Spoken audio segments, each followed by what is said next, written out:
So welcome back எல்லாருக்கும். இந்த 4வது வீடியோவில் நம்ம மியூச்சுவல் ஃபண்ட் பற்றி பார்க்க போகிறோம். நம்ம நிறையவே இடத்துல மியூச்சுவல் ஃபண்டில் போட்டால் காசு நல்லா இருக்கும், இல்லை டிவியில் கூட நிறைய விளம்பரம் வரும். மியூச்சுவல் ஃபண்ட் சஹி ஹை, நம்ம தலை தோனி கூட அதில் அடிக்கடி வருவார்.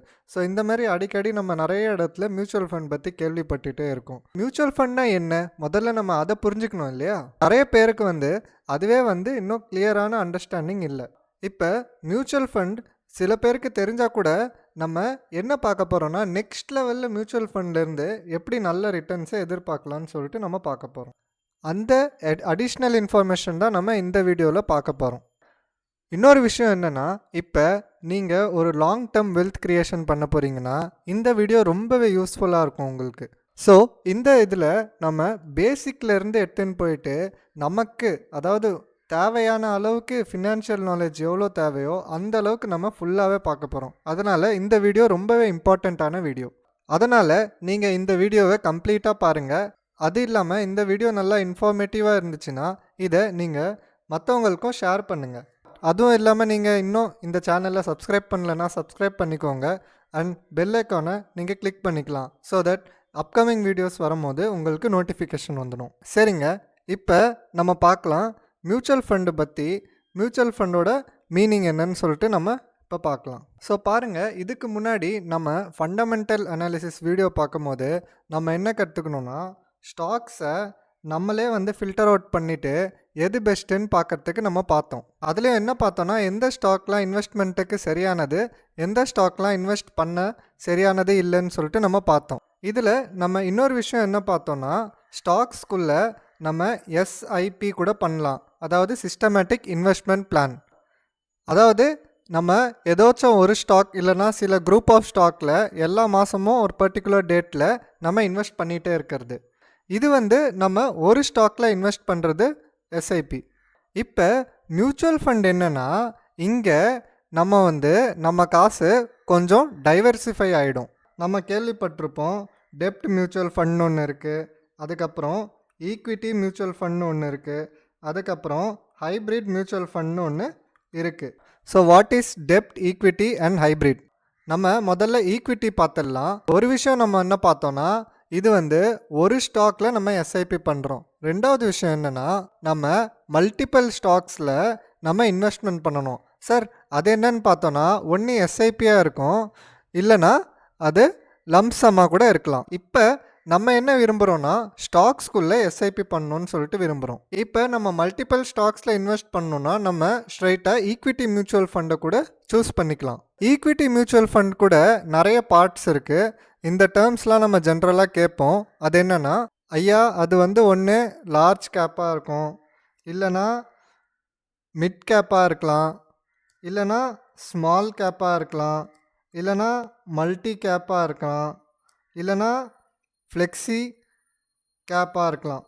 இப்போ நிறைய பேர் நிறைய கன்ஃபியூஸ் ஆகிடுறாங்க. நம்ம இங்கே ரொம்பவே சிம்பிளான லாங்குவேஜில் எல்லாத்தையுமே ஒன்று ஒன்றா பார்க்க போகிறோம். இன்ஃபேக்ட் இந்த டெட் அண்ட் ஹைப்ரிட் என்னன்னு கூட நம்ம கொஞ்சம் நேரத்தில் பார்க்க தான் போகிறோம். இப்போ பாருங்கள், லார்ஜ் கேப் ஃபண்ட்ஸ்னால் என்னென்னா, கேப்னா இங்கே மார்க்கெட் கேப்பை தான் கேப்னு சொல்கிறாங்க, மார்க்கெட் கேபிட்டலைசேஷன். இப்போ நம்ம ஏதாச்சும் ஒரு ஸ்டாக்கில் இன்வெஸ்ட் பண்ணோன்னா அதோட மார்க்கெட் கேப்பை நம்ம கண்டிப்பாக பார்க்குறோம். இப்போ நான் உங்ககிட்ட சொல்லியிருக்கேன், இந்தியாவுக்குள்ளே என்எஸ்சி பிஎஸ்சி அப்படின்னு சொல்லிட்டு 2 இண்டெக்ஸ் இருக்குது. இப்போ இந்த என்எஸ்சி இருக்கு இல்லையா, இந்த என்எஸ்சியில் டாப் 50 கம்பெனிஸ்லேருந்து சேர்ந்தது தான் நிஃப்டி. ஓகேவா? இந்த 50 கம்பெனிஸ் இருக்குல்ல, இது எந்த பேசிஸில் செலக்ட் பண்ணியிருக்காங்கன்னா, இது நம்ம மார்க்கெட் கேப் பேசிஸில் தான் செலக்ட் பண்ணியிருக்காங்க. இப்போ லார்ஜ் கேப்னால் என்னென்னா, இப்போ இந்தியாவில் இருக்கிற top 100 companies according to their market cap. ஐயா இப்போ நிறைய பேர் என்ன சொல்கிறாங்க, எங்களுக்கு லார்ஜ் கேப் ஃபண்டில் இன்வெஸ்ட் பண்ணணும். நம்ம இங்கே பார்த்தோன்னா, மியூச்சுவல் ஃபண்டுக்கு எப்படி காசு டைரெக்டாக நம்ம தரமாட்டோம். இங்கே ஒரு கம்பெனி இருக்கும், அது AMC asset management company. And இவங்க ஒரு ஃபண்டு ஒன்று ஆரம்பிப்பாங்க.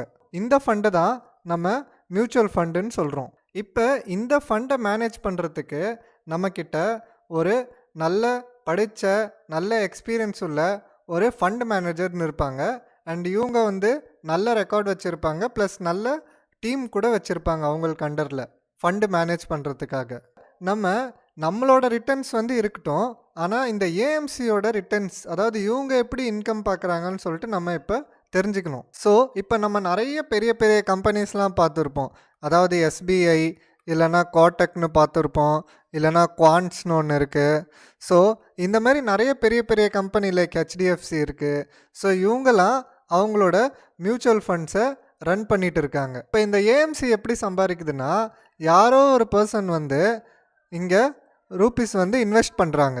இந்த ஏஎம்சி பார்த்தீங்கன்னா நம்ம ஃபண்டை மேனேஜ் பண்ணுறதுக்காக 0%லேருந்து 2% வரைக்கும் ஃபீஸ் வந்து சார்ஜ் பண்ணுறாங்க. இது வந்து ஒரு எக்ஸாம்பிளுக்காக 0ன்னு சொல்கிறேன். பட் 0% வந்து யாருமே வாங்குறது இல்லை.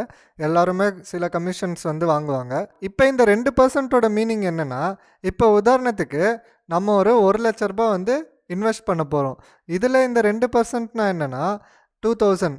ஸோ நம்மளோட இன்வெஸ்ட்மெண்ட் வந்து 98,000 தான் நம்மளோட இன்வெஸ்ட்மெண்ட்டாக இங்கே இருக்கும். ஸோ இந்த 2,000 ரூபாய் தான் ஏஎம்சிக்கு ஃபீஸாக போகுது. இப்போ நீங்கள் தனியால் ஒன்றும் இல்லைல்ல இந்த 1,00,000 ரூபாய் போடுறதுக்கு. உதாரணத்துக்கு இந்த மாதிரி ஒரு 10,000 பேர் வந்து 1,00,000 போடுறாங்கன்னு வைங்க. அப்போ இந்த ஃபீஸ் வந்து எவ்வளோ ஆகிடும்னு நீங்கள் யோசித்து பார்த்துக்கோங்க.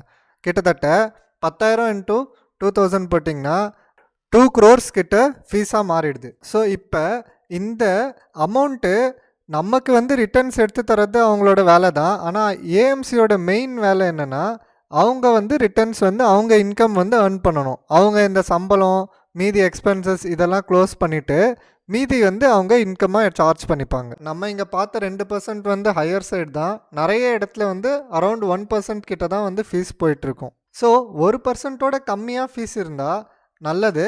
பட் 1%ஓட அதிகமாக இருந்தாலும் சில இடத்துல நம்ம அனலைசிஸ் பண்ணிவிட்டு இன்வெஸ்ட் பண்ணுறது கரெக்டாக இருக்கும். அதை பற்றி தான் நம்ம பேச போகிறோம். ஸோ நமக்கு இங்கே என்ன புரிஞ்சிக்க வேண்டிய மெயின் பாயிண்ட்ஸ்னால், நம்ம போடுற காசு ஏஎம்சி கிட்டேருந்து ஒரு ஃபண்டுக்குள்ளே அலோகேட் ஆகுது. இந்த ஃபண்டை மேனேஜ் வந்து ஒரு மேனேஜர்னு ஒரு டீம் ஆஃப் பர்சன்ஸ் வந்து இதை பண்ணிகிட்டு இருக்காங்க. இவங்களெல்லாம் ஆர்கனைஸ் பண்ணுறதுக்கு தான் நம்ம செபின்னு ஒரு ஆர்கனைசேஷன் இருக்குது. பட் நம்ம சாதாரணமாக வெறும் ரிட்டர்ன்ஸை பார்த்துட்டு நம்ம இன்வெஸ்ட் பண்ணிடக்கூடாது மியூச்சுவல் ஃபண்ட்லலாம். செபி இருக்காங்களேன்னு சொல்லிட்டு ஒரு நம்பிக்கையில் எல்லா ஃபண்ட்லேயுமே நம்ம போடக்கூடாது. நமக்குன்னு சில கோல்ஸ் இருக்கும். ஸோ அந்த கோல்ஸ் படி நம்ம எந்த ஃபண்டில் எந்த டைப் ஆஃப் அதுலேயும் எந்த டைப் ஆஃப் ஃபண்டில் நம்ம இன்வெஸ்ட் பண்ணணும்னு சொல்லிட்டு பார்த்து ப்ராப்பராக இன்வெஸ்ட் பண்ணணும். அதுக்கு தான் இந்த வீடியோ ரொம்ப இம்பார்ட்டண்ட்டாக இருக்கும். இப்போ நமக்கு தெரியும், இப்போ ஸ்டாக் மார்க்கெட்டில் புதுசாக ஒரு ஸ்டாக் வந்து ஆட் ஆக போகுதுன்னா அவங்க வந்து இனிஷியல் பப்ளிக் ஆஃபரிங் வந்து கொடுப்பாங்க. இதேமாரி மியூச்சுவல் ஃபண்டில் ஏதாச்சும் நியூ ஸ்கீம் வருதுன்னா அவங்க வந்து என்எஃப்ஓ அதாவது நியூ ஃபண்ட் ஆஃபர்னு சொல்லிட்டு அவங்க லான்ச் பண்ணுவாங்க. ஸோ இப்போ நம்ம மியூச்சுவல் ஃபண்டில் இன்வெஸ்ட் பண்ணுறோன்னு வைங்க, அவங்க வந்து நமக்கு சில யூனிட்ஸ் வந்து கொடுத்துடுவாங்க. இந்த யூனிட்ஸ்க்கு சில வேல்யூ இருக்கும். அந்த வேல்யூ தான் என்ஏவி அதாவது நெட் அசெட் வேல்யூன்னு சொல்லிட்டு சொல்லுவாங்க. இப்போ என்ஏவி எவ்வளோ மேலே போதோ நமக்கு அவ்வளோ வந்து லாபம் தான். பட் இப்போ நம்ம ஒரு என்எஃப்ஓ நடக்க போகுதுன்னா அவங்க என்ன பண்ண போகிறாங்கன்னா, அவங்க நிறைய கம்பெனியில் தானே காசு வந்து இன்வெஸ்ட் பண்ணுவாங்க. அண்ட் நம்ம பார்த்தோன்னா கொஞ்சம் நேரம் ஆன உடனே தான் இதில் கொஞ்சம் கொஞ்சமாக க்ரோத் வந்து ஆரம்பிக்கும். ஸோ இந்த அனாலிசிஸ் படி, அதாவது என்னோட அனாலிசிஸ் படி என்எஃப்ஓவில் இன்வெஸ்ட் பண்ணுறது சென்ஸ்லெஸ். பிகாஸ் இது ரொம்ப நாள் ஆன பிறகு தான் நமக்கு ரிட்டர்ன்ஸே வந்து தர ஸ்டார்ட் பண்ணும். ஐயா, நிறைய மியூச்சுவல் ஃபண்ட் இன்வெஸ்டர்ஸ் என்ன சொல்கிறாங்கன்னா, என்எஃப்ஓவில் இன்வெஸ்ட் பண்ணுங்கள், என்எஃப்ஓவில் காசு வந்துடும், என்எஃப்ஓ பண்ணிங்கன்னா வந்து உங்களுக்கு நல்ல பெனிஃபிட்ஸ் வந்துடும்னு சொல்லிட்டு. பட் நீங்கள் லாஜிக்கலாக யோசிங்க, இது இப்போ தான் ஸ்டார்ட்டே ஆகுது. சரிங்களா? ஸ்டார்ட் ஆகிட்டு கம்பெனிஸ் வந்து ஸ்லோவில் தானே க்ரோத் ஆகும். இந்த ஃபண்டு புது ஃபண்டில் இருக்குன்னா கொஞ்சமாச்சும் அது பெர்ஃபார்ம் பண்ணட்டுமே. பெர்ஃபார்ம் பண்ணால் தானே நமக்கு தெரியும் எந்த அளவுக்கு நல்லா வருதுன்னு. நான் என்ன சொல்கிறேன்னா, எல்லா புது என்எஃப்ஓலையும் வந்து இன்வெஸ்ட் பண்ணுறது தப்புன்னு சொல்ல. பட் அது இப்போதைக்கு நீங்கள் அவாய்ட் பண்ணிட்டிங்கன்னா கொஞ்சம் நல்லாயிருக்கும். ஸோ இப்போ நம்ம இதில் என்னோட அட்வைஸ் படி இதில் இன்வெஸ்ட் பண்ணுறது அந்தளவுக்கு யூஸ்ஃபுல் இல்லை. பட் உங்களோட காசு நீங்கள் என்ன நினைக்கிறீங்களோ அதை பண்ணால் தான் உங்களுக்கு சாட்டிஸ்ஃபேக்ஷனாக இருக்கும். இப்போ நம்ம என்ன பார்த்துட்டு இருந்தோம்னா, லார்ஜ் கேப், அதாவது லார்ஜ் கேப்பில் வந்து கவர்மெண்ட் நார்ம்ஸ் படி அவங்க அதாவது 70 to 80% காசு வந்து ஒன்லி லார்ஜ் கேப்பில் மட்டும் தான் இன்வெஸ்ட் பண்ணணும். மீதி 20-30% வந்து அவங்க வேறு எங்கேயாச்சும் கூட இன்வெஸ்ட் பண்ணிக்கலாம். அதேமாரி அடுத்தது நம்ம என்ன பார்த்தோன்னா mid cap. So mid cap என்னென்னா, இவங்களுக்கு அடுத்து இருக்கிற சில கம்பெனிஸ் தான் மிட் கேப். இன்னமும் கொஞ்சம் கீழே வந்தீங்கன்னா நம்ம ஸ்மால் கேப் பார்க்கலாம். ஸோ இதுதான் வந்து மேஜராக இருக்கிற மியூச்சுவல் ஃபண்ட். இப்போ இதை சிம்பிளாக நம்ம புரிஞ்சுக்கணுன்னா, லார்ஜ் கேப் வந்து ரொம்பவே நல்ல நல்ல கம்பெனிஸ்லாம் இருக்கும், ரிஸ்கே ரொம்ப கம்மியாக இருக்கும். அதாச்சும் ரிஸ்க்கும் கம்மியாக இருக்கும், ரிட்டர்னும் வந்து கம்மியாக தான் இருக்கும். பட் மிட் கேப்பில் பார்த்தீங்கன்னா இது நல்லாவும் பண்ணலாம், இல்லை நல்லா பண்ணாமல் போகிறதுக்கும் சான்சஸ் இருக்குது. பட் நம்ம வந்து அனலைஸ் பண்ணிவிட்டு இன்வெஸ்ட் பண்ணணும். அதேமாரி ஸ்மால் கேப் பார்த்தீங்கன்னா இதில் சில இது குதிரை மாரி நல்லா ஃபாஸ்ட்டாகவும் ஓடும், சிலது கழுத மாரி ரொம்ப மொக்கையாகவும் இருக்கும். ஸோ இது எவ்வளோக்கு எவ்வளோ ரிட்டர்ன்ஸ் ரிஸ்க்கு வந்து அதிகமாக எடுக்கிறோமோ அவ்வளோக்கு எவ்வளோ ரிட்டர்ன்ஸ் வர சான்சஸ் இருக்கே தவிர்த்து, நார்மலாக நம்ம ப்ராபபிலிட்டின்னு பார்த்தோன்னா ஸ்மால் கேப்பில் நிறைய ரிட்டர்ன்ஸ் வர்றது ப்ராபபிலிட்டி வந்து கம்மியாக தான் இருக்கும். அதில் ஏதாச்சும் ஒரு 100ல் 10% தான் ஸ்மால் கேப் நல்ல ரிட்டர்ன்ஸ் தரத்துக்கு நிறைய சான்சஸ் இருக்கும். அது இல்லாமல் வந்து நமக்கு மல்டி கேப் இருக்குது, அப்புறம் ஃப்ளெக்ஸி கேப் இருக்குது. சரி, இப்போ நம்ம இந்த எல்லா கான்செப்ட்ஸுமே பார்க்க போகிறோம், கொஞ்சம் டைம் ஆகும் தான். பட் நமக்கு கான்செப்ட் கிறிஸ்டல் கிளியராக வந்து கிடைக்கணும். ஸோ நீங்கள் வேறு யார்கிட்டயாச்சும் கூட டிஸ்கஸ் பண்ணும்போது ஆப்போசிட்டில் இருக்கவங்களுக்கு என்ன தோணணும்னா, அவங்க ஒரு எக்ஸ்பர்ட் கூட பேசுகிறாங்க, இவருக்கு நல்ல நாலேஜ் இருக்குது அப்படின்னு சொல்லிட்டு தோணணும். இது ஏன் சொல்கிறேன்னா, இப்போ உங்களுக்கு எவ்வளோ நாலேஜ் இந்த வீடியோவில் கிடைக்குமோ, இது வந்து ஆக்சுவலாக மியூச்சுவல் ஃபண்டில் இன்வெஸ்ட் பண்ணுறவங்களுக்கு கூட இவ்வளோ நாலேஜ் வந்து அந்தளவுக்கு இருக்காது. ஸோ நம்ம இப்போ பார்த்தோன்னா லார்ஜ் கேப்பில் மட்டும் இன்வெஸ்ட் பண்ணணுன்னு அவசியம் இல்லை, இதை விட நல்ல ஆப்ஷனும் நமக்கு இருக்குது. அதை பற்றி தான் நம்ம பார்க்க போகிறோம்.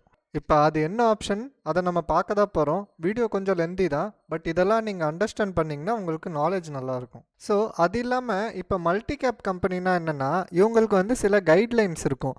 என்ன கைட்லைன்ஸ்னால், இவங்க வந்து சொல்லணும் எவ்வளோ வந்து லார்ஜில் இன்வெஸ்ட் பண்ணுறோம், எவ்வளோ பர்சன்டேஜ் மிட் கேப்பில் போடுறோம், எவ்வளோ வந்து ஸ்மால் கேப்பில் போடுறோன்னு.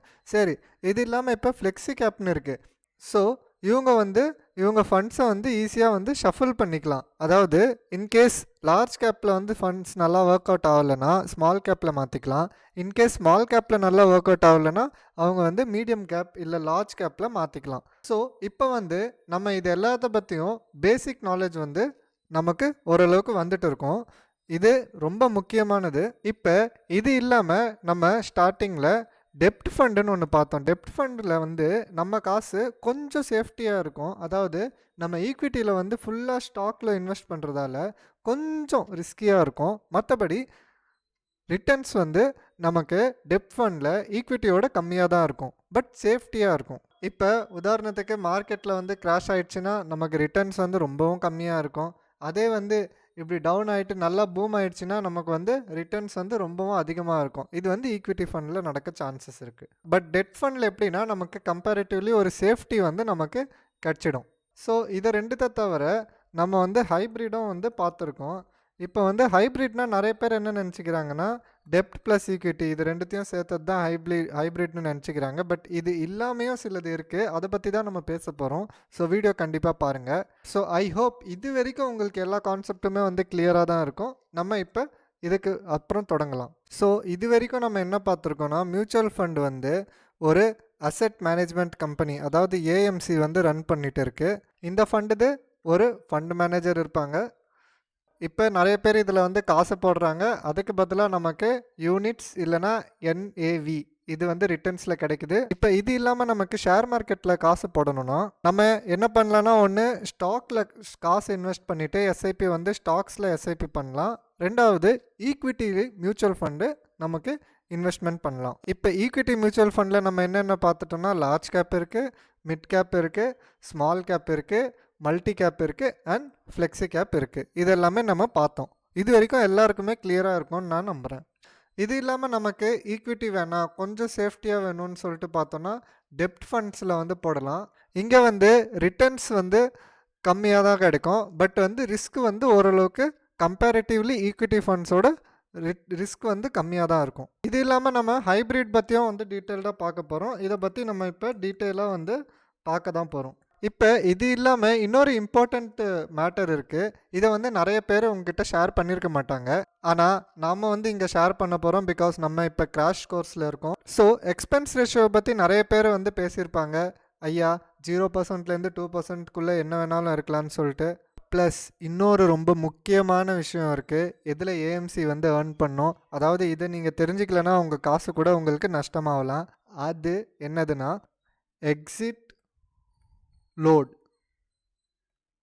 இப்போ நிறைய பேர் என்கிட்ட என்ன கேட்பாங்கன்னா, மியூச்சுவல் ஃபண்டில் இன்வெஸ்ட் பண்ணிவிட்டு நம்ம வந்து ரிட்டர்ன்ஸ் நல்லா ஏறுது, ஒரு 10 வருஷம் கழிச்சு நல்ல அமௌண்ட் ஏறிடுச்சு, இப்போ நம்ம அதை எடுக்கணும்னா எடுத்துடலாமா?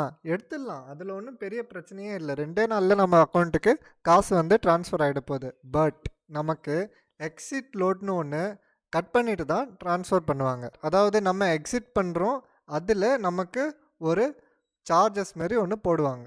இப்போ இந்த கமிஷன் 1%, அதாவது ஆவரேஜாக 1% இருக்கலாம், பட் இது வந்து 4% வரைக்கும் போகலாம். அதுவும் இல்லாமல் இது வந்து 0% கூட இருக்கலாம்.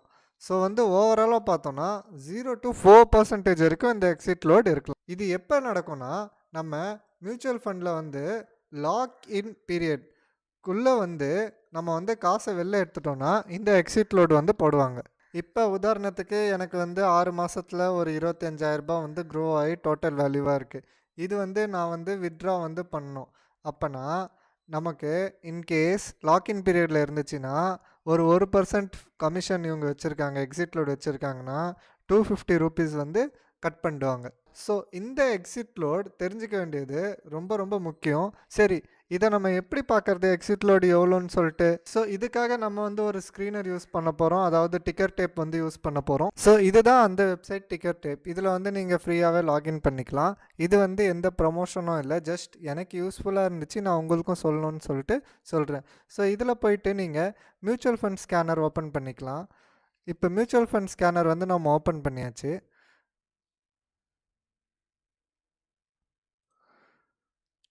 இப்போ இதில் பார்த்தோன்னா நம்ம பார்த்த டெப்ட் இருக்குது, ஈக்விட்டி இருக்குது, ஹைப்ரிட் இருக்குது. இது இல்லாமல் கமோடிட்டி இருக்குது. கமோடிட்டினா என்னென்னா, நம்ம மியூச்சுவல் ஃபண்டில் கோல்டு ஆர் சில்வர் இதில் கூட நம்ம இன்வெஸ்ட் பண்ணிக்கலாம். ஸோ அதுதான் கமோடிட்டி. ஸோ நிறைய இதில் பார்த்தீங்கன்னா மோஸ்ட்லி கோல்டு தான் இங்கே இருக்கும், கோல்டு ஆர் சில்வர் இந்த இது தான் இங்கே இருக்கும். அண்ட் இது இல்லாமல் நமக்கு அதர்ஸ்னு ஒரு ஆப்ஷன் இருக்குது. அதர்ஸ்குள்ளே ஏதாவது சில சில்ட்ரன் இல்லை மேரேஜ் ஃபண்ட்ஸ் இந்த மாதிரி சில இதெல்லாம் வந்து வந்துடும்.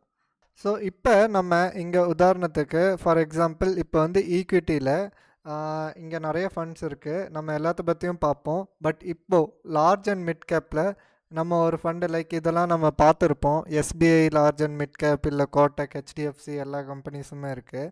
இதில் வந்து பார்த்திங்கன்னா ஏயூஎம்னு ஒரு வேர்டு இருக்குது. அதாவது ஏயூஎம்னா ஒன்றும் இல்லை, அசட் அண்டர் மேனேஜ்மெண்ட். இந்த ஃபண்டில் எவ்வளோ பேர் வந்து காசு வந்து இன்வெஸ்ட் பண்ணியிருக்காங்கன்றது தான் ஏயூஎம். அதுக்கப்புறம் சிஏஜிஆர்னு ஒன்று இருக்குது. சிஏஜிஆர்னா compounded annual growth rate 3 years. அதாவது வருஷம் வருஷம் எவ்வளோ ரிட்டர்ன்ஸ் வந்து ஜென்ரேட் பண்ணுது இந்த ஃபண்டுன்னு சொல்கிறது தான் சிஏஜிஆர். கடைசி 3 வருஷத்தில் ஆவரேஜாக 16.74 வந்து இந்த ஃபண்ட் வந்து ஜென்ரேட் பண்ணியிருக்கு. இதுக்கப்புறம் நம்ம பார்க்க வேண்டியது எக்ஸ்பென்ஸ் ரேஷியோ. நம்ம தான் பார்த்தோம்ல, எக்ஸ்பென்ஸ் ரேஷியோ 1க்கு இருந்தாலே அது எல்லாமே நல்ல ஃபண்ட்ஸ் தான். அது இல்லாமல் எக்ஸ்பென்ஸ் ரேஷியோ 1க்கு மேலே இருக்கிறது தான் எல்லாமே பேடுன்னு சொல்ல முடியாது, சிலதெல்லாம் அதுலேயும் வந்து அட்வான்டேஜாக இருக்கும். இப்போ நம்ம இங்கே எப்படி வந்து எக்ஸிட் லோடு பார்க்குறதுனா, நம்ம வந்து ஃபில்டர்ஸில் எக்ஸிட் லோடு வந்து சர்ச் பண்ணிவிட்டு ஆட் பண்ணிக்கலாம். இப்போ தான் நமக்கு இங்கே தெரிய போகுது. அதாவது பார்த்திங்கன்னா எக்ஸிட் லோடு ஆவரேஜாக இங்கே 1% கிட்டத்தட்ட இருக்குது. ஐயா இப்போ பார்த்திங்கன்னா எக்ஸிட் லோடு வந்து நம்ம இன்கேஸ் நம்மளோட இன்வெஸ்ட்மெண்ட் பீரியட் வந்து லாங் டேர்மாக இருந்துச்சுன்னா நம்ம ரொம்ப கவலைப்படணுன்ற அவசியம் இல்லை. ஸோ இது வந்து ஒரு பேசிக் இன்ஃபர்மேஷன். என்னென்னா வந்து நான் உங்களுக்கு எக்ஸிட் லோடு வந்து சொல்லணுன்றது வந்து பேசிக்கான இன்ஃபர்மேஷன் நான் சொல்லணும்னு நினச்சேன், அதை சொல்லிட்டேன். இன்கேஸ் இப்போ உங்களுக்கு வந்து தெரியணும் எக்ஸிட் லோடு வந்து 2%லாம் இருக்குமா, 4%லாம் இருக்குமான்னு சொல்லிட்டு பார்க்கணுன்னா பாருங்கள், நான் வந்து இது இல்லாமல் ஃபுல்லாகவே செலக்ட் பண்ணிக்கிறேன். இப்போ பாருங்கள், எக்ஸிட் லோடு வந்து நமக்கு வந்து இங்கே 2% இருக்குது. இன்கேஸ் நான் வந்து வேறு இது கூட செலக்ட் பண்ணிக்கிறேன்னா பாருங்கள், கிட்டத்தட்ட 4%, 3%ன்னு சொல்லிட்டு எக்ஸிட் லோடு வந்து இருந்துகிட்டே இருக்குது. ஸோ இது பார்க்க வேண்டியது ரொம்ப ரொம்ப முக்கியம். இதுக்காக நம்ம வந்து ஸ்க்ரீனர் வந்து யூஸ் பண்ணிக்கலாம். நம்ம இந்த டிக்கர் டேப் வந்து ஃப்ரீயாகவே அவைலபிளாக இருக்குது. ஸோ இப்போ இது இல்லாமல் நம்ம இன்னொரு டாபிக் என்ன பார்க்கணுன்னு நான் நினச்சிருந்தேன்னா ஹைப்ரிட் வந்து நம்ம பார்க்கணும். இப்போ ஹைப்ரிட்குள்ளே வந்து ஆர்பிட்ரேஜ் இருக்குது. ஆர்பிட்ரேஜ்னால் என்னென்னா, நம்ம என்னென்னா இப்போ ப்ரைஸ் டிஃப்ரென்ஸ் இருக்கும்ல, இப்போ 2 மார்க்கெட் இருக்குது. ஃபார் எக்ஸாம்பிள் என்எஸ்சி, பிஎஸ்சி இருக்குது. இது ரெண்டுத்துலேயுமே ஸ்டாக்கோட விலை வந்து ஒரு கொஞ்சம் வந்து டிஃப்ரென்ஸ் இருக்குன்னா, இந்த டிஃப்ரென்ஸோட ப்ராஃபிட்டை எடுக்கிறது தான் ஆர்பிட்ரேஜ். பட் இதுலேயே நீங்கள் என்ன நினைக்கலாம்னா, சரி இப்போ அது என்ன ஒரு பெரிய டிஃப்ரென்ஸாக இருக்க போது, ஒரு 50 பைசே இருக்க போது, இல்லைன்னா ஒரு 10 பைசே அந்த மாதிரி தானே இருக்க போகுதுன்னு. பட் ஃபண்டு வந்து நமக்கு தெரியும்ல. இப்போ உதாரணத்துக்கு ஆர்பிட்ரேஜ் ஃபண்ட் மட்டும் நான் வந்து இங்கே எடுக்கிறேன். இதில் பார்த்தீங்கன்னா இப்போ இந்த ஃபண்ட் இருக்குன்னா இதோட ஏயுஎம் பாருங்கள், அதாவது அசட் அண்டர் மேனேஜ்மெண்ட் கிட்டத்தட்ட 71,600 கோடி அந்த அளவுக்கு வந்து இவங்க வச்சுருக்காங்க. ஸோ இவ்வளோ கோடியில் நீங்கள் 10 பைசா இல்லை 20 பைசா நீங்கள் பிடிச்சிங்கன்னா கூட ரொம்ப பெரிய அமௌண்ட்டாக இருக்கும் உங்களுக்கு. இப்போ நம்ம இன்வெஸ்ட் பண்ணும்போது முதல்ல பார்க்க வேண்டியது டைம். அதாவது எவ்வளோ நேரத்துக்காக நம்ம இன்வெஸ்ட் பண்ணுறோம், எவ்வளோ வருஷத்துக்காக நம்ம இன்வெஸ்ட் பண்ணுறதுக்காக பிளான் பண்ணுறோன்றது. அதாவது நமக்கு அதாவது டைம் பீரியட் வந்து கிளியராக இல்லைன்னா அது வந்து ஒரு ப்ராப்ளம் தான். நம்ம வந்து நம்மளோட கோலுக்கு அக்கார்டிங் நம்மளோட டைம் பீரியடை வந்து செட் பண்ணிக்கணும். அதாவது இந்த கோல் வந்து என்ன வேணாலும் இருக்கலாம். இது வந்து உங்கள் மேரேஜாக இருக்கலாம், இல்லை உங்கள் வண்டி வாங்கணுன்னு இருக்கலாம், இல்லை எஜுகேஷன் பிளானாக இருக்கலாம், இல்லை ரிட்டையர்மெண்ட் பிளானாக இருக்கலாம், இல்லை வீடு வாங்கணுன்ற பிளானாக இருக்கலாம். இந்தமாரி என்ன பிளானாக வேணாலும் இருக்கலாம். ஸோ உதாரணத்துக்கு ஃபார் எக்ஸாம்பிள் இப்போ உங்களோட பசங்களோட மேரேஜ்க்காக நீங்கள் வந்து ஸ்டார்ட் பண்ணலாம். அதாவது அது 20 to 25 இயர்ஸ் எடுக்கலாம். இல்லை ஃபார் எக்ஸாம்பிள் 30 வருஷம் கழித்து நான் வந்து ரிட்டையர்மெண்ட் எடுக்கிறேன்னு சொல்லிட்டு பிளான் பண்ணலாம்.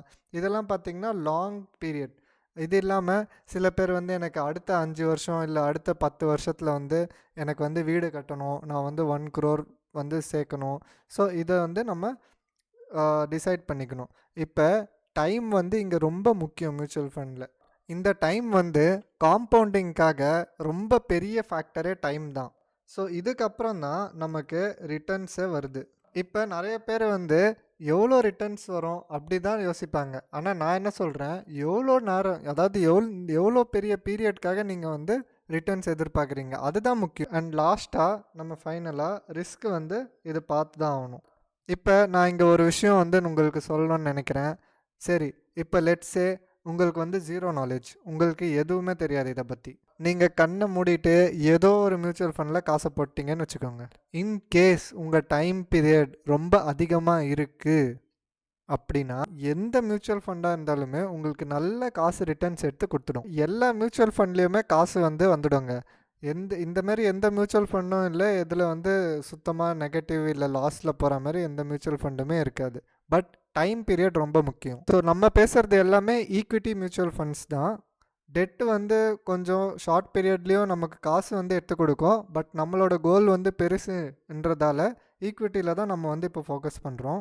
டெட்டு வந்து நம்ம எப்போ பார்க்கலான்னா, நம்ம டைம் பீரியட் ஒரு 2 இயர்ஸ் அந்தமாரி 2 or 3 இயர்ஸ் அந்த ரேஞ்சில் இருக்குன்னா நம்ம டெட் பார்க்கலாம்.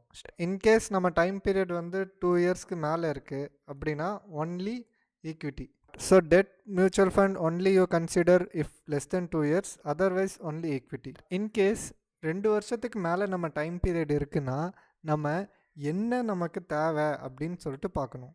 ஸோ டைம் நமக்கு கிளியர் ஆகிடுச்சு. அதாவது 2 வருஷத்துக்கு மேலே, அதாவது 2 இருக்கலாம், 5 இருக்கலாம், 10 இருக்கலாம், 25 இருக்கலாம், என்ன வேணாலும் இருக்கலாம். இது கூட ரிட்டர்ன்ஸ் ப்ளஸ் ரிஸ்க், இந்த 3 விஷயம் தான் டோட்டலாக மியூச்சுவல் ஃபண்டே டிபெண்ட் ஆகிருக்கும். ஸோ இங்கே இன்கேஸ் என்னோடய டைம் வந்து நிறைய இருந்துச்சுன்னா நான் வந்து ரிஸ்க் வந்து நிறைய எடுக்கலாம். இன்கேஸ் இதே டைம் வந்து கம்மியாக இருந்துச்சுன்னா நான் வந்து ரிஸ்க் வந்து கம்மியாக தான் எடுக்கணும். இப்போ நிறையனா என்னது, நிறையனா நீங்கள் 2 இயர்ஸ்க்கு மேலேன்னு சொன்னீங்க, 2.5 வருஷம் 3 வருஷமானு சொல்லிட்டு இல்லை, நிறையனா ஒரு 5 இயர்ஸ்க்கு மேலே. இப்போ நம்ம என்ன தெரிஞ்சுக்க போகிறோம், 5 வருஷத்துக்கு மேலே இருக்குன்றது லாங் டைம், 5 வருஷத்துக்கு கீழே இருக்கிறது கம்மி. இது மட்டும் நமக்கு புரிஞ்சால் போதும். இன்கேஸ் உங்ககிட்ட 5 வருஷத்தோட அதிகமாக டைம் இருக்குன்னா ஐயா நீங்கள் ரிஸ்க் ரொம்ப அதிகமாக எடுக்கலாம் ஐயா. அண்ட் இஃப் நம்ம வந்து நிறைய ரிஸ்க் எடுக்கணும்னு நினச்சோன்னா எங்கே எடுக்கலாம், சரி நம்ம அதை பார்க்கலாம் இப்போ. ஸோ நம்ம ஆல்ரெடி பார்த்தது தான் large cap, mid cap, small, multi and flexi. In case large cap வந்து நீங்கள் சுத்தமாக விட்டுடுங்க, இது வந்து லெஸ் தென் 2 இயர்ஸ்க்கு மட்டும் நீங்கள் வச்சுக்கோங்க. இது வந்து மிட் கேப் வந்து ஒரு 2 to 5 இயர்ஸ்க்கு இருக்குது இன்வெஸ்ட்மெண்ட் பீரியட்னால் நீங்கள் மிட் கேப் தாராளமாக சூஸ் பண்ணிக்கலாம். இது இல்லாமல் மோர் தென் 5 இயர்ஸ் இருக்குன்னா நீங்கள் இந்த 3த்தில் எது பெட்டராக இருக்குன்னு பார்த்து சூஸ் பண்ணணும். 5 இயர்ஸ் ப்ளஸ்க்கு நான் ரெக்கமெண்ட் பண்ணுறது go for flexi cap funds. In case உங்ககிட்ட 5 வருஷத்தோட நிறைய டைம் பீரியட் இருந்துச்சுன்னா ஃப்ளெக்ஸி கேப் ஃபண்ட்ஸ் ரொம்ப பெட்டராக இருக்கும். ப்ளஸ் உங்களுக்கு இன்கேஸ் சேஃப்டி வேணும்னா நான் உங்களுக்கு இண்டெக்ஸ் ஃபண்ட்ஸுமே வந்து ரெக்கமெண்ட் பண்ணிடலாம். இப்போ நம்ம வந்து இங்கே இண்டெக்ஸ் ஃபண்ட்ஸ் பற்றி கிளியராக பார்க்கலாம். இப்போ இண்டெக்ஸ் ஃபண்ட்ஸில் வந்து நம்ம என்ன பார்க்கணுன்னா, அதுக்கு முன்னாடி இன்னும் 2 விஷயம் பார்க்கணும். அதாவது ஒன்று ஆக்டிவ் ஃபண்ட்ஸ். ஆக்டிவ் ஃபண்ட்ஸ்னால் என்னென்னா, எதை வந்து ஆக்டிவ்லி மானிட்டர் பண்ணிகிட்டே இருக்காங்க, அதாவது கண்டினியூஸாக மானிட்டர் பண்ணிகிட்டே இருக்காங்களோ அதுதான் ஆக்டிவ் ஃபண்ட்ஸ். இதுக்கு வந்து நம்ம பார்த்தோன்னா ஃபீஸ் வந்து கொஞ்சம், அதாவது எக்ஸ்பென்ஸ் ரேஷியோ வந்து கொஞ்சம் அதிகமாக இருக்கும். இது இல்லாமல் இன்னொன்று வந்து என்னென்னா பேசிவ் ஃபண்ட்ஸ். அதாவது பேசிவ் ஃபண்ட்ஸ்க்கு வந்து நிறைய மேனேஜ் பண்ணணுன்ற அவசியம் இல்லை. ஸோ இதோட ஃபீஸ் இதை கம்பேர் பண்ணும்போது ஆக்டிவ் ஃபண்ட்ஸை கம்பேர் பண்ணும்போது கொஞ்சம் கம்மியாக தான் இருக்கும். ஸோ பேசிவ் ஃபண்ட்ஸ்னால் என்ன, இப்போ நம்ம பார்த்தது தான். ஃபார் எக்ஸாம்பிள் இப்போ நிஃப்டி 50 இருக்குது, நிஃப்டி நெக்ஸ்ட் 50 இருக்குது.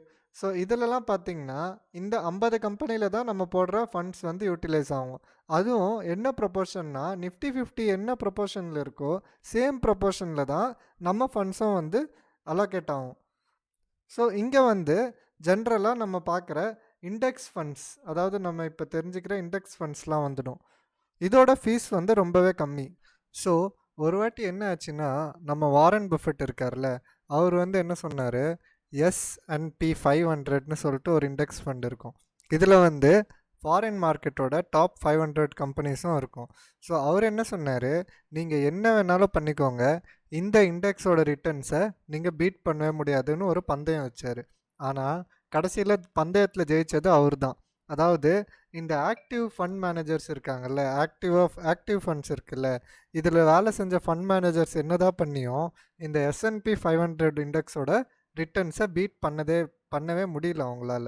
ஸோ அதனால தான் இண்டெக்ஸ் ஃபண்ட் இப்போ நிறைய ஃபேமஸ் ஆகிட்டுருக்கு. ரெண்டாவது அதில் ஃபீஸும் ரொம்ப கம்மியாக இருக்குது. நீங்கள் உங்களுக்கு சப்போஸ் இப்போயே அவசரமாக இன்வெஸ்ட் பண்ணணுன்னா நீங்கள் இண்டெக்ஸ் ஃபண்ட்லேருந்து உங்கள் இன்வெஸ்ட்மெண்ட்டை ஸ்டார்ட் பண்ணலாம் தாராளமாக. அண்ட் அது கூடயே இன்கேஸ் உங்களோட டைம் பீரியட் வந்து அதிகமாக இருந்துச்சுன்னா இண்டெக்ஸ் கூடயே நீங்கள் அதர் ஃபண்ட்ஸையும் வந்து ஈஸியாக பார்க்கலாம். ஸோ தட் உங்களுக்கு டைவர்சிஃபிகேஷன் வந்து நல்லாவே கிடைக்கும். ஸோ இப்போ இந்த ஆக்டிவ் ஃபண்ட் மேனேஜர்ஸ் இருக்காங்கல்ல, இவங்க என்ன பண்ணலாம், இன்கேஸ் இப்போ வந்து 50 கம்பெனிஸில் இல்லை, பட் நாளைக்கோ இல்லை ஃப்யூச்சரில் வந்து அந்த டாப் 50 கம்பெனிஸ்க்குள்ளே வரப்போகிற கம்பெனிஸ் இருக்குல்ல, அந்த கம்பெனிஸில் எதையாச்சும் பார்த்து இன்வெஸ்ட் பண்ணாங்கன்னா, அதனால தான் நம்ம லார்ஜ் கேப்போட மீதி கம்பெனிஸ் இந்த ஃபண்ட் மேனேஜரில் ரொம்ப தேடிட்டு இருப்பாங்க. ஏன்னா ஏன் லார்ஜ் கேப்பில் நீங்கள் இன்வெஸ்ட் பண்ண வேணான்னு சொன்னீங்கன்னா, இந்த இண்டெக்ஸ் ஃபண்ட் இருக்குல்ல, இதே லார்ஜ் கேப் ஃபண்ட் தான். இதோட பெஸ்ட்டான உங்களுக்கு லார்ஜ் கேப் தேவை கிடையாது. ஏன்னா டாப் 50 கம்பெனிஸுமே இதுக்குள்ளே தானே அடங்கியிருக்கு. இதை தாண்டி என்ன மேஜராக உங்களுக்கு பர்ஃபார்மன்ஸ் கொடுக்க போகுது. ஸோ இங்கே நம்ம லைட்டாக யோசித்து நல்ல டிசிஷனாக எடுத்து நல்ல இன்வெஸ்ட்மெண்ட்டாக பண்ண முடியும். ஸோ நான் தான் சொன்னேன்ல முன்னாடியே, ஃப்ளெக்ஸி கேப்பில் உங்களுக்கு இன்வெஸ்ட் பண்ணுறதால நல்ல ரிட்டர்ன்ஸே கிடைக்கும். ஏன் நீங்கள் ரொம்ப கஷ்டப்படுறீங்க? நமக்கு தான் ஸ்க்ரீனர் இருக்குல்ல, டிக்கர் டெப் இருக்குது, அதில் போயிடணுன்னா நிறைய நமக்கு டிஃப்ரெண்ட்டான ஸ்கீம்ஸ்லாம் கிடைக்கும். ஸோ சரி, இப்போ நம்ம ஸ்க்ரீனரில் வந்து பார்க்கலாம். மியூச்சுவல் ஃபண்ட் ஸ்க்ரீனரில் நம்ம என்னென்ன பார்த்தோன்னு சொல்லிட்டு இப்போ நம்ம டீட்டெயில்டாக வந்து பார்த்துக்கலாம். இப்போ நம்ம என்ன பார்த்துன்னு இருந்தோம்னா, இங்கே ஈக்விட்டிக்குள்ளே தான் நம்ம இன்வெஸ்ட் பண்ணுற மாதிரி சொல்லியிருந்தோம் இல்லைங்களா. ஸோ ஈக்விட்டிக்குள்ளே லார்ஜ் கேப்லாம் விட்டு நமக்கு தேவையான ஃப்ளெக்ஸி கேப் இருக்குது. ஃப்ளெக்ஸி கேப்பில் பார்த்தோன்னா ஜென்ரலாக இதெல்லாம் தான் ஃபண்ட்ஸ் இருக்குது.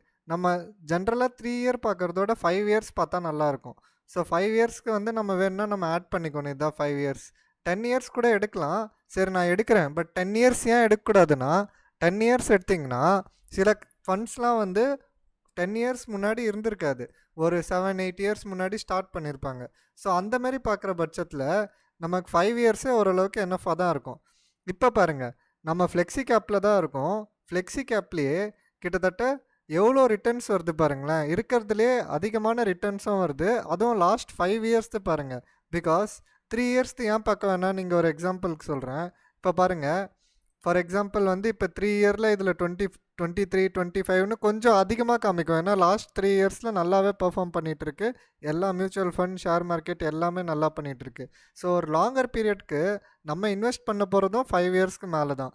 அதனால் நீங்கள் 5 இயர்ஸ் பீரியட் பார்த்தீங்கன்னா இதில் பாருங்கள் ரிட்டர்ன்ஸ் எல்லாமே கிட்டத்தட்ட ஃப்ளெக்ஸி கேப் ஃபண்ட்ஸ்லாம் மினிமம் 15% மேலே தான் வருது. ஸோ நீங்கள் இந்த மாதிரி நல்ல ஃபண்ட்ஸாக சூஸ் பண்ணலாம். இதுலேயுமே எதோட எக்ஸ்பென்ஸ் ரேஷியோ கம்மியாக இருக்குது, எதோட எக்ஸிட் லோடு கம்மியாக இருக்குது, இப்படின்னு பார்த்து நீங்கள் ஈஸியாக சூஸ் பண்ணலாம். இப்போ நம்ம இதில் ஏதோ ஒரு ஃபண்ட் எடுத்துக்கலாம். ஃபார் எக்ஸாம்பிள் இப்போ இந்த பராக் பரிக் ஃபண்ட் இருக்குல்ல, இதை எடுத்துக்கலாம். இப்போ இதை எப்படி நம்ம பார்க்கணுன்னா, இதை எப்படி செலக்ட் பண்ணுறதுன்னா, இதில் சில டீட்டெயில்ஸ்லாம் நம்ம வந்து பார்க்கணும், இது எப்படி இருக்குதுன்னு சொல்லிட்டு. இப்போ பார்த்தீங்கன்னா இதில் மேக்ஸிமம் என்னென்ன க்ரோத் ஆகுது, இதோட சிஏஜிஆர் அதாவது வருஷம் வருஷம் ஆவரேஜாக லாஸ்ட் 5 இயர்ஸில் 23% இருக்குது. ஸ்டார்டிங்லேருந்தே இது வந்து 19.86% இருக்குது. இது இல்லாமல் நீங்கள் இதில் வேறு என்ன பார்க்கலான்னா, இது வந்து ஃப்ளெக்ஸி கேப் தான், ஏன்னா நம்ம சூஸ் பண்ணதே ஃப்ளெக்ஸி கேப் ஃபண்டு தான். அதுக்கப்புறம் பார்த்திங்கன்னா இதில் இது வந்து எக்ஸ்பென்ஸ் ரேஷியோ வந்து 0.63 தான் இருக்குது. அதுக்கப்புறம் வேறு என்னென்ன ரேஷியோ பார்க்கணுன்னு சொல்லிட்டு இதில் நிறைய ரேஷியோ கொடுத்துருப்பாங்க, பட் நமக்கு இதெல்லாம் தேவையில்லை. லாக்இன் பீரியட் பார்த்தீங்கன்னா எதுவும் இல்லை, பட் எக்ஸிட் லோட் 2%. 2% எப்போன்னு நீங்கள் பார்த்தீங்கன்னா இதில் வந்து ஒரு வருஷத்துக்கு உள்ளே எடுத்தால் தான் 2%. ஒருவேளை நீங்கள் வந்து 2 வருஷத்துக்கு அப்புறம் எடுத்திங்கன்னா உங்களுக்கு பர்சன்டேஜே கிடையாது. ஸோ அந்தமாரி கூட நீங்கள் தாராளமாக இதில் வந்து இன்வெஸ்ட் பண்ணிக்கலாம். இது வந்து எந்த விதமான அட்வைஸ்லாம் எதுவும் ரெக்கமெண்டேஷனும் எதுவுமே கிடையாது. ஜஸ்ட் ஃபார் எஜுகேஷன் பர்பஸ்க்கு நம்ம எக்ஸ்பிளைன் பண்ணுறதுக்காக இந்த ஃபண்டை காமிச்சிருக்கோம். இதை பார்த்துட்டு நீங்கள் வந்து டக்குன்னு போயிட்டு இன்வெஸ்ட் பண்ணிடக்கூடாது. நீங்களும் கொஞ்சம் ரிசர்ச் அண்ட் அனாலிசிஸ் பண்ணிவிட்டு இன்வெஸ்ட் பண்ணுங்கன்னு சொல்கிற அவேர்னஸ்க்காக தான் இந்த செஷன் எடுத்துகிட்டு இருக்கோம். ஸோ இது இல்லாமல் நம்ம வந்து இதில் ஃபண்ட் மேனேஜரோட டீட்டெயில்ஸ் கூட பார்த்துக்கலாம். இங்கே பாருங்கள், கிட்டத்தட்ட 4 பேர் இதில் காமிக்குது. ஆல்மோஸ்ட் பாருங்கள் எவ்வளோ கோடி காசு அவங்க மேனேஜ் பண்ணுறாங்க. அவங்க எக்ஸ்பீரியன்ஸ் பாருங்கள், ரொம்ப நிறைய எக்ஸ்பீரியன்ஸாகவும் இருக்குது. ஸோ இதெல்லாம் நீங்கள் பார்க்கணும் எந்த ஃபண்ட் எடுத்தாலும். அது இல்லாமல் இதில் வந்து பியர் கம்பேரிசன் மீன்ஸ் இதோட காம்படிட்டர்ஸ்லாம் எப்படி இருக்காங்க, அவங்களாம் எந்த அளவுக்கு பர்ஃபார்ம் பண்ணுறாங்க, அதுவும் நம்ம பார்க்கலாம். 3 இயர்ஸோட இங்கே பாருங்கள் லைஃப் சிஜிஆர், லைஃப்னா சின்ஸ் ஸ்டார்டிங்லேருந்து எந்த அளவுக்கு பர்ஃபார்ம் பண்ணிகிட்டு இருக்குன்னு தான் இதில் போட்டிருக்கோம். அது இல்லாமல் நீங்கள் ரேஷியோஸ் பார்க்கணுன்னாலும் ரேஷியோஸ்லாம் எப்படிலாம் பர்ஃபார்ம் ஆகுதுன்னு இதெல்லாம் ரொம்ப டீட்டெயில்டாக நம்ம பார்க்க தேவையில்ல, ஏன்னா நமக்கு புரியாது.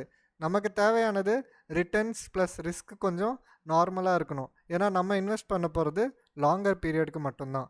ஸோ இதுலேயே இன்னொரு ஃபீச்சர் என்னென்னா, இப்போ பியர் கம்பேரிசன்லேயே நம்ம வந்து செக் பண்ணிகிட்டு இருக்கோம். அப்போ இந்த ஃபண்டுக்கு பதிலாக வந்து வேறு ஃபண்டு வந்து நம்ம இதில் ஆட் பண்ணி செக் பண்ணணுன்னாலும் நீங்கள் செக் பண்ணிக்கலாம். அதில் ஒன்றும் ப்ராப்ளம்லாம் இருக்காது நமக்கு. ஃபார் எக்ஸாம்பிள் இந்த மேப் பார்க்குறோம், இதில் நம்ம கம்பேர் பண்ண போது பராக் ப்ளஸ் இந்த இது கூட வேறு ஏதோ ஒரு ஃபண்டு வந்து நம்ம ஆட் பண்ணோன்னா கூட நம்ம ஆட் பண்ணி செக் பண்ணிக்கலாம் எப்படி பெர்ஃபார்ம் பண்ணுதுன்னு சொல்லிட்டு ஒரு ஐடியாக்காக நமக்கு கிடைக்கும். சில பேர் ரொம்ப கன்ஃபியூஸ்டாக இருப்பாங்க, அதாச்சும் எஸ்ஐபி பண்ணுறதா இல்லை லம்சம் பண்ணுறதான்னு சொல்லிட்டு. இந்த கான்செப்டும் வந்து ரொம்ப முக்கியமான கான்செப்ட். முதல் விஷயம் இங்கே என்ன பார்க்க வேண்டியதுன்னா, இப்போ நமக்கு எல்லாருக்குமே தெரியும் மார்க்கெட் வந்து ரொம்ப வால்டாலிட்டியோட தான் இருக்கும். ஸோ எஸ்ஐபின்னா நம்ம எவ்ரி டவுன் சைடும் நம்ம ப்ரொடெக்டடாக இருக்கும். எல்லா இடத்துலையும் இன்வெஸ்ட் பண்ணுறதால நம்ம சில டைம் இங்கே பர்ச்சேஸ் பண்ணியிருப்போம், இங்கே பர்ச்சேஸ் பண்ணியிருப்போம், இங்கே பர்ச்சேஸ் பண்ணியிருப்போம். அதனால் ஆவரேஜாக நமக்கு ஓரளவுக்கு நல்ல ரிட்டர்ன்ஸ் வரும்.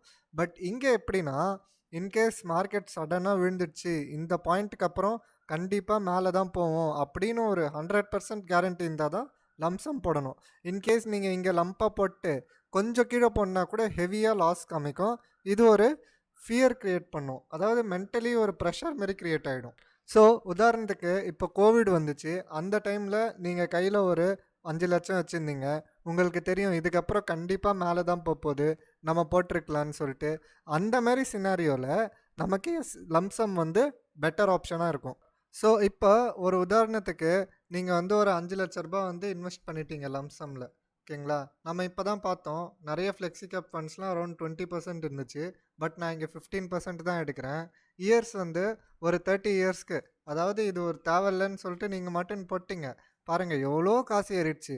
ஆல்மோஸ்ட் 3.2 crores வந்துடுச்சு. இதுலேயே வந்து இன்னொன்று பார்த்தீங்கன்னா, இதில் வந்து 1% ஏறினாலும் மேஜிக் பார்க்க நீங்கள் ரெடியா?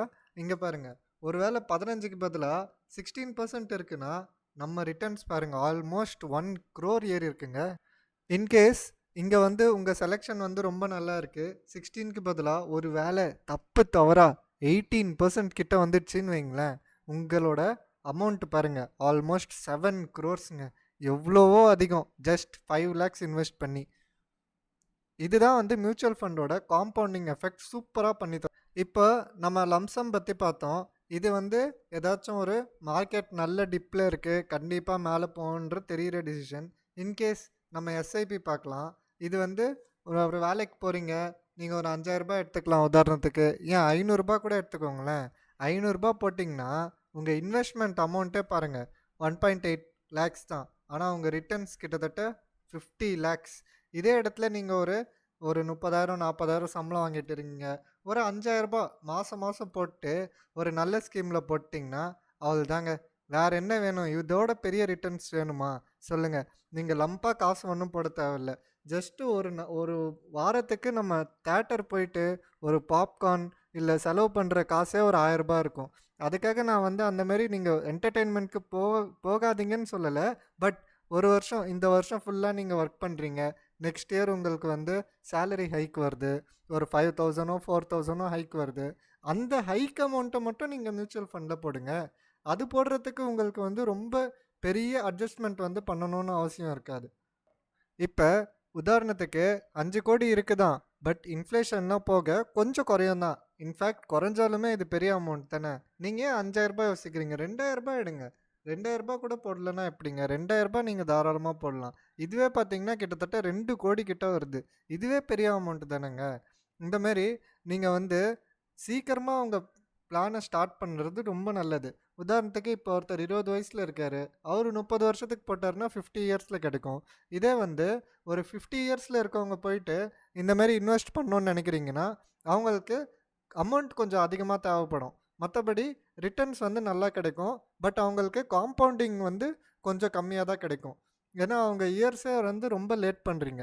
ஸோ அதனால யாருமே வந்து இன்வெஸ்ட்மெண்ட்ட ஸ்கிப் பண்ணாதீங்க. எல்லாரும் இத ஒரு எக்ஸ்பென்ஸா, ஃபர்ஸ்ட் எக்ஸ்பென்ஸா, எமர்ஜென்சி எக்ஸ்பென்ஸா உங்க சேலரி வந்த உடனே கட் பண்ணிட்டு இன்வெஸ்ட்மெண்ட்ல கண்ண மூடின்னு போட்டுடுங்க. உங்களுக்கு எப்படி நம்ம பார்த்தோம், இன்னைக்கு கூட பார்த்தோம். ஈக்விட்டி, டெப்ட் இல்லன்னா, அது இல்லாம நம்ம வந்து வேற ஃபண்ட்ல கூட எப்படி நம்ம கரெக்ட்டா சூஸ் பண்றது? அதாவது ஹைபிரிட் ஃபண்ட்ல கரெக்ட்டா சூஸ் பண்றதுன்னு. ஸோ நம்ம பார்த்த வரைக்கும் இன்னைக்கு ஃப்ளெக்ஸி கேப் பத்தி நம்ம பேசணும்னு தான் கொஞ்சம் செஷன வந்து டீட்டெயில்டா இழுத்துட்டோம்.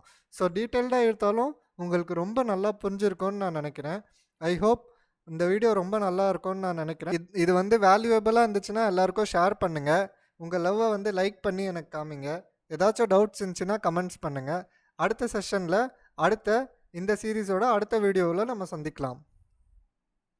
Thank you.